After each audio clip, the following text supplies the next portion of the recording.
Amados, vos saúdo com a paz do Senhor Jesus, pregador do mato, pastor Stanley, aqui em mais uma exposição bíblica. Dessa vez, vamos dar continuidade ao livro de 1 Reis, capítulo 8. Paramos no versículo 21, na lição passada, que era o nosso texto básico, e agora vamos dar continuidade até o versículo 66. Aquele abraço a você que nos segue, que nos acompanha. Deus abençoe a cada um e vamos dar continuidade a esse assunto muito importante. Você que não é inscrito, se inscreva no nosso canal, dá o seu joinha, compartilhe. Que Deus abençoe a todos. E vamos dar sequência a esse assunto muito importante. Estudamos domingo passado, Salomão colocou a arca dentro do templo, num lugar separado. Os utensílios, os materiais que Davi tinha separado para colocar para a construção do templo. Então, o que sobrou, o que ficou. Talvez Salomão não tenha usado muito do que Davi ajuntou, porque ele recebia muito de todas as nações, muito ouro, muita prata. Prata era como lixo na época. Então ele vai colocar no templo, começa o culto, até o versículo 21.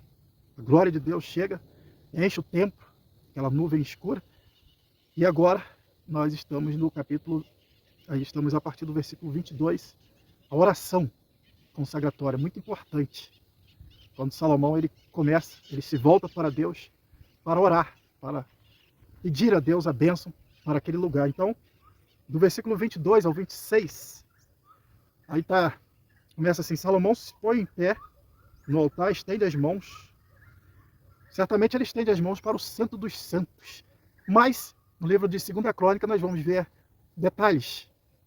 Porque o próprio livro dos reis diz que os detalhes estão nas crônicas dos reis de Israel.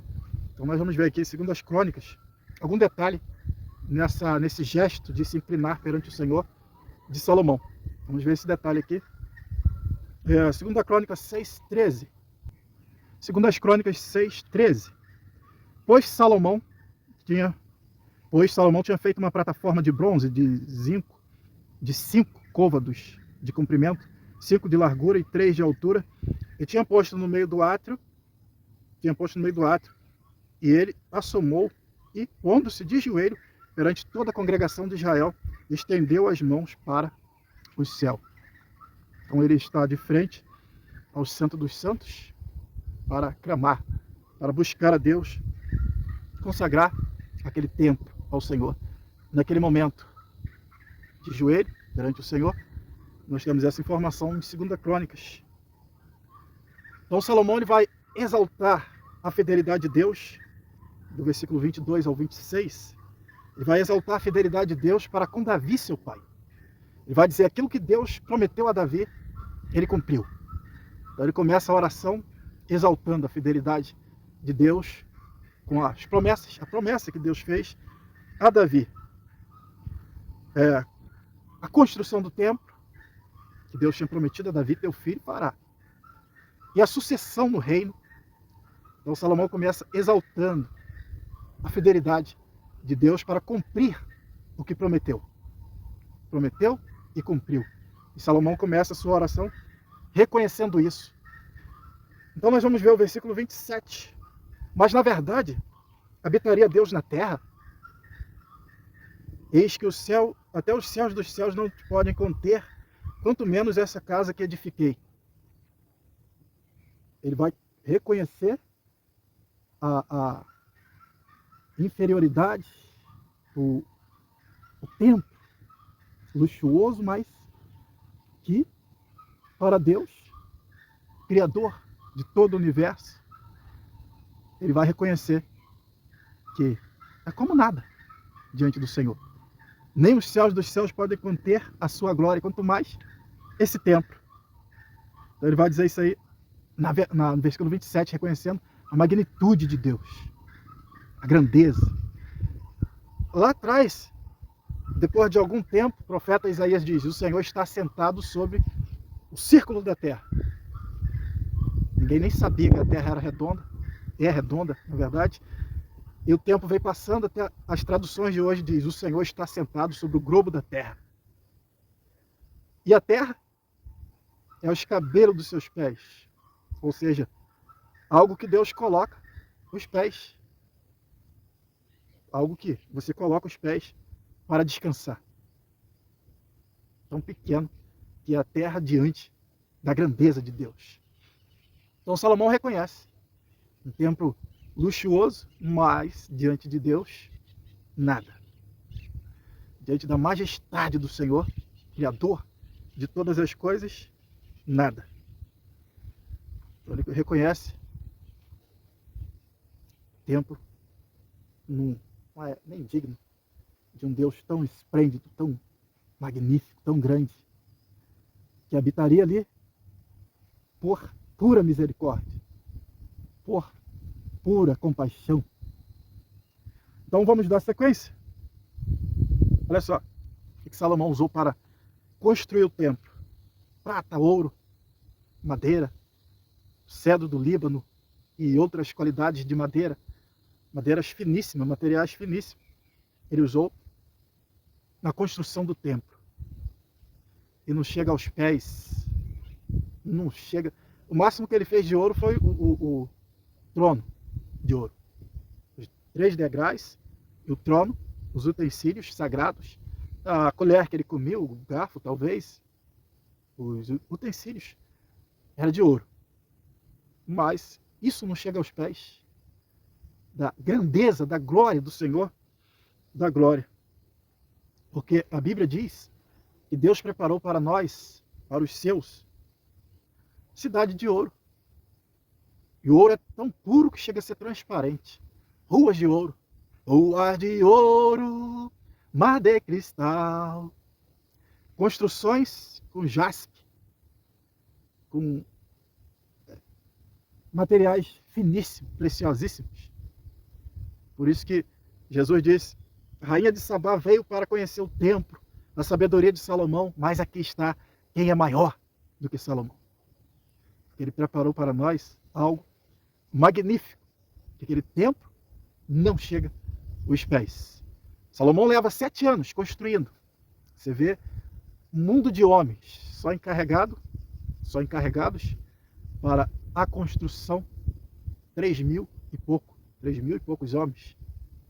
E mais encarregados, e mais líderes, e mais homens para cortar, outros para carregar. Isso era de 8.000, 7.000. Era muita gente trabalhando, levando 7 anos. Levaram 7 anos para construir o templo. O que Deus preparou para nós, a criação desse universo, foi só com a palavra haja. Aleluia. E tudo se fez. Então, Salomão, ele reconhece a magnitude de Deus. E o templo inferior à grandeza, o esplendor e a glória desse Deus. Podia pensar: preparei um templo ao nível de Deus. Não. Não preparou. Não preparou. Deus é muito magnífico, muito grande, muito excelente. Como ele disse, os céus dos céus não podem conter a sua glória, a sua fama, o seu esplendor, a notoriedade de Deus, enfim. Então, aquele templo não poderia conter Deus na sua plenitude. Nada aqui nessa terra. Embora para nós há muita distância. Aqui a gente olha os céus, o céu, e está muito distante. Mas para Deus não existe distância. Você vê lá naquele episódio do jovem Isaías, o serafim está lá em volta do trono de Deus, proclamando a sua santidade. Em fração de segundos, ele está tocando nos lábios do jovem Isaías e dizendo: isso te purificou. Para nós existe distância, mas para Deus não. Mesmo tempo que ele está lá nos céus, no seu trono de glória, a Bíblia está dizendo: toda a terra está cheia da sua glória. A Bíblia está dizendo: Deus está em todo lugar. Os olhos do Senhor estão sobre toda a terra. Então Salomão reconhece a insignificância do templo para um Deus tão esplêndido como é o nosso Deus. Eu quero resumir, eu quero fazer um ponto alto nessa oração. Não para resumir, porque você estudou. Então, eu quero fazer um ponto alto. E para mim, a oração se resume nisso mesmo. Porque é o que está em 2 Crônicas, quando Salomão começa a orar, a oração podia se resumir nisso, que está em 2 Crônicas 6, 20 e 21. Que de dia e de noite estejam os teus olhos abertos para esta casa, sim, para o lugar que disseste que ali porias o teu nome, para ouvires a oração que o teu servo fizer neste lugar. Ouve as súplicas do teu servo e do teu povo Israel que fizerem neste lugar, sim, ouve do lugar da tua habitação do céu, e ouvindo, perdoa. Salomão está pedindo a Deus, olha para esse lugar e ouve o clamor desse lugar, da tua habitação. O que representava a glória de Deus ali era a arca. O salmista Davi diz que a arca era os cabelos dos pés do Senhor. Que o Senhor estaria em pé sobre a arca. Então se resume nesse pedido. Olha para esse lugar e ouve as orações desse lugar. É bem verdade que Salomão pontuou situações adversas. O juízo foi uma dessas coisas, quando algum irmão, alguma pessoa tivesse uma demanda contra outra, que Deus julgasse, que Deus libertasse o oprimido do opressor. Aí ele vai discorrendo, quando o teu povo pecar, e olhar para esse lugar, simplesmente olhar para o templo, e orar e clamar a Deus, o Senhor atender. Está atento, os ouvidos e os olhos fitos naquele lugar. É isso, entre todas as coisas que Salomão disse. Então vamos ver lá na frente, Deus atendendo a oração de Salomão, como ele disse que atenderia, que eu já vou pontuar aqui. Olha só o que Josafá está em aperto, está cercado. Homens como a areia da praia o cercaram. Amonitas, moabitas, cercaram Josafá e ele está em apuro. Então ele vai lembrar da oração de Salomão. Ó nosso Deus, que lançaste fora os moradores desta terra, de diante do teu povo Israel, e não deste para sempre a descendência de Abraão, teu amigo. A descendência de Abraão, mas a descendência de Davi. E habitaram nela, e nela edificaram um santuário. Quem edificou? Salomão. Ao teu nome, dizendo, se algum mal sobrevier a espada, juízo, peste ou fome, nós nos apresentaremos diante desta casa e diante de ti, pois o teu nome está nesta casa, e clamaremos a ti em nossa aflição, e tu ouvirás. 2 Crônica 20, de 7 ao 9. E Deus ouviu mesmo. E atendeu ao rei Josafá, e deu vitória a ele sobre os seus inimigos. Conhecemos essa guerra de Josafá contra os seus inimigos. Deus deu uma vitória. Eles não precisaram lutar. Atendeu a oração. E aqui Josafá faz essa menção. Se algum mal nos sobrevier, espada, juízo, peste ou fome, nós apresentaremos diante dessa casa, diante de ti. Foi a oração de Salomão. Pois teu nome está nesta casa. E Deus vai dar vitória ao rei Josafá, uma vitória extraordinária. A Bíblia diz que Daniel orava 3 vezes ao dia, olhando para a banda de Jerusalém. O que ele tinha em mente? O templo. Embora foi destruído por Nabucodonosor, a gente não sabe até que ponto houve aquela destruição no templo, mas foi destruído. Mas Daniel fazia a sua oração, olhando para Jerusalém, para a banda de Jerusalém, porque, por exemplo, ele apontava um extremo, que ele sabia que era Jerusalém, e ele, olhando para lá, clamava a Deus. Certamente que vinha na sua mente o templo. Ele clamava a Deus. E nós conhecemos a história, Daniel indo para a fornalha, certamente ele lembrava dessa oração de Salomão. Quando o teu povo for levado para o cativeiro. Aleluia. E lá, clamar-te, olhando para esse lugar. É o que Daniel fazia. 3 vezes ao dia, ele olhava para lá e clamava ao Senhor. Vamos ver outro rei. O outro rei foi Ezequias. Eu destaquei alguns, esses três. Vou parar no rei Ezequias. Mas houve mais orações do templo. Olha só o que Ezequias disse. E orou Ezequias ao Senhor, dizendo: Ó Senhor dos exércitos, Deus de Israel que habita entre os querubins, tu mesmo, só tu és Deus de todos os reinos da terra, que fizeste os céus e a terra. Inclina, ó Senhor, o teu ouvido e ouve. Abre, Senhor, os teus ouvidos, os teus olhos e vê. E ouve todas as palavras que Senaqueribe, as quais ele enviou para afrontar o Deus vivo. Aí, Ezequias faz essa oração no templo. Ele estende perante o Senhor as afrontas de Senaqueribe e faz essa oração. E Deus envia só um anjo e mata o exército de Senaqueribe, 185 mil soldados de pé, e dá vitória a Ezequias, o rei Ezequias. E entra no templo, estende perante o Senhor e justamente toca nesse ponto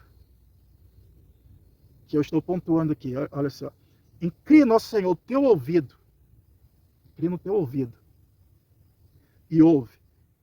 Abre, Senhor, os teus olhos e vê. Não foi isso que Salomão pediu? Os teus olhos estejam atentos e os teus ouvidos. Aleluia. É o clamor que se fizer nesse lugar. Ele está consagrando. E ele quer que Deus atende tudo que fosse clamado, buscado, pedido de socorro, de misericórdia naquele lugar. E Deus atende Ezequias. Deus atende Ezequias, o profeta chega e Deus manda a sentença para o rei da Síria, enfim, e dá vitória ao seu ungido, o rei Ezequias. E nós vamos ver agora, no final dessa oração, vai terminar essa oração, vamos ver que Deus atendeu a oração de Salomão. Claro que tem uma condição no final disso aqui: se andar nos meus caminhos, como teu pai andou. Porque senão, esse lugar vai virar um deserto. E quem passar vai menear a cabeça e vai dizer: o povo pecou contra o seu Deus. Por isso, esse templo está em ruínas. Mas olha só a resposta de Deus. É o famoso 2 Crônicas 7, 14 a 16. Se o meu povo, que se chama pelo meu nome, se humilhar e orar, e buscar a minha face, e se desviar dos seus maus caminhos, então ouvirei do céu, perdoarei os seus pecados, e sararei a sua terra. Agora, Deus está atendendo o pedido que ele fez. Ouvidos e olhos. Agora estarão abertos meus olhos e atentos meus ouvidos. Aleluia. A oração que se fizer neste lugar, santuário. Abertos meus olhos e atentos meus ouvidos à oração que se fizer neste lugar. Deus está dizendo: eu te atendi. Vai ser assim. Pois agora escolhi e consagrei esta casa, para que nela esteja o meu nome para sempre. E nela estarão fixos os meus olhos e o meu coração perpetuamente. Então a oração de Salomão está atendida pelo Senhor. Deus falou: vou estar aqui. Vou estar, meus olhos vão estar atentos, fixos. Os meus ouvidos atentos ao clamor desse lugar. Ou seja, não precisava estar lá. Como Salomão disse, era só estender as mãos. Olhar para lá e estender as mãos. Caso a pessoa não pudesse estar lá, Deus atenderia. Porque os olhos dele, os ouvidos estariam atentos à oração que se fizesse, olhando para aquele lugar. Interessante. Então tá aí, 2 Crônicas 7, de 14 a 16. Deus atende a oração de Salomão. Claro que condicionalmente. Deus atende a oração e aí nós continuamos aqui. Sucedeu, pois, que acabando Salomão de fazer ao Senhor esta oração e esta súplica, estando de joelho, com as mãos estendidas para o céu, agora que diz que ele estava de joelho. Se levantou de diante do altar do Senhor e pôs-se em pé e abençoou em alta voz toda a congregação de Israel. O rei abençoou o povo. Bendito seja o Senhor, que deu repouso ao seu povo. Verdade, deu repouso, deu.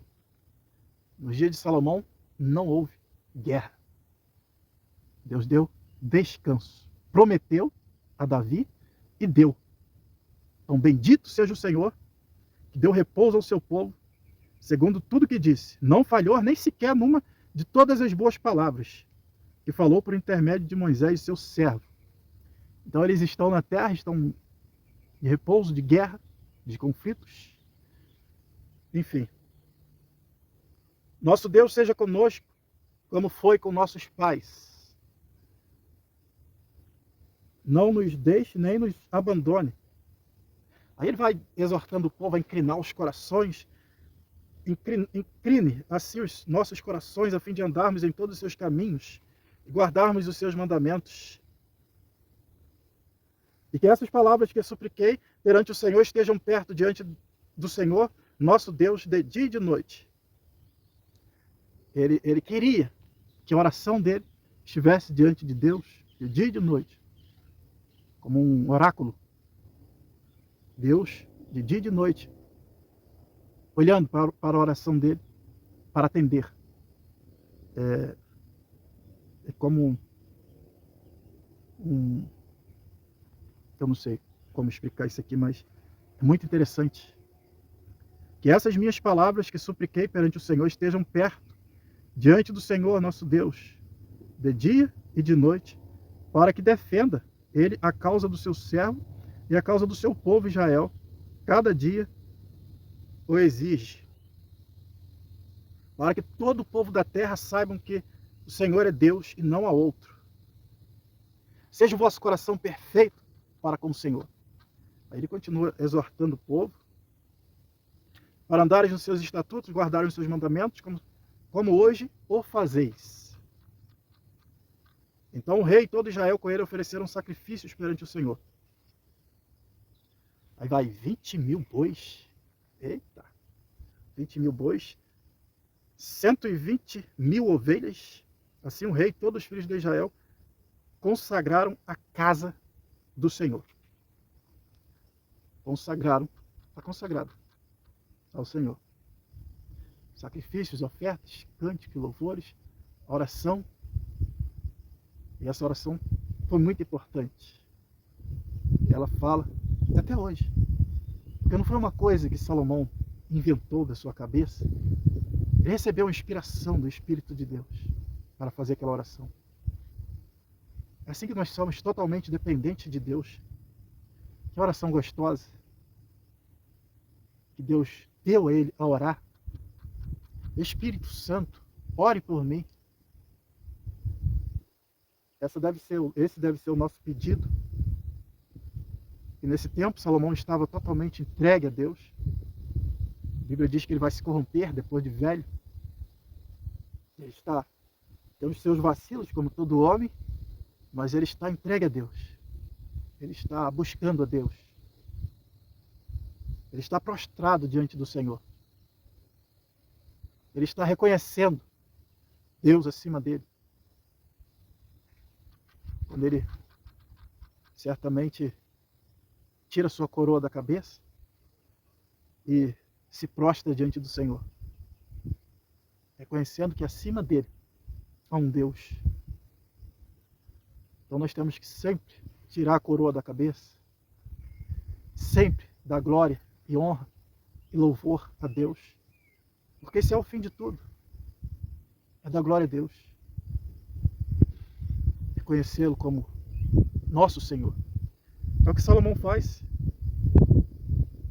No mesmo instante, versículo 64, no mesmo instante que o rei, no mesmo dia o rei sacrificou no meio do átrio que estava diante da casa do Senhor, porquanto ali ofereceu holocaustos e ofertas de cereais de gordura, e as ofertas pacíficas, porque o altar de bronze que está diante do Senhor era muito pequeno, para que nele celebrarem holocaustos, ofertas de cereais e a gordura das ofertas pacíficas. No mesmo tempo celebrou Salomão a festa. todo Israel com ele. Uma grande congregação vindo desde a entrada de Amate, desde o rio do Egito, perante a face do Senhor, nosso Deus, por 7 dias e mais 7 dias, 14 dias ao todo. Aí foi além, porque era festa, primeiro era a festa das cabanas, festa das barracas, quando o povo saiu do Egito, Deus instituiu essa festa, e a festa da colheita também caía basicamente junto. Então ele vai celebrar essa festa aqui é a festa dos tabernáculos, porque agora eles já estão na terra prometida, já não é mais cabana, é tabernáculo, é a festa dos tabernáculos. O povo já estão habitando em casas, já saíram das tendas, então a festa dos tabernáculos, que é justamente nessa data da inauguração do santuário, como nós pontuamos na exposição passada.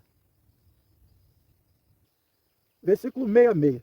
No 8º dia, despediu o povo e todos bendisseram o Senhor. Então se foram às suas tendas alegres, de coração contente, por causa de todo o bem que o Senhor fizera a Davi, seu servo, e a Israel, seu povo. Todo mundo para casa, contente, satisfeito. Fechamos aqui o capítulo 8. Deus abençoe, até a próxima exposição, se o Senhor assim nos permitir.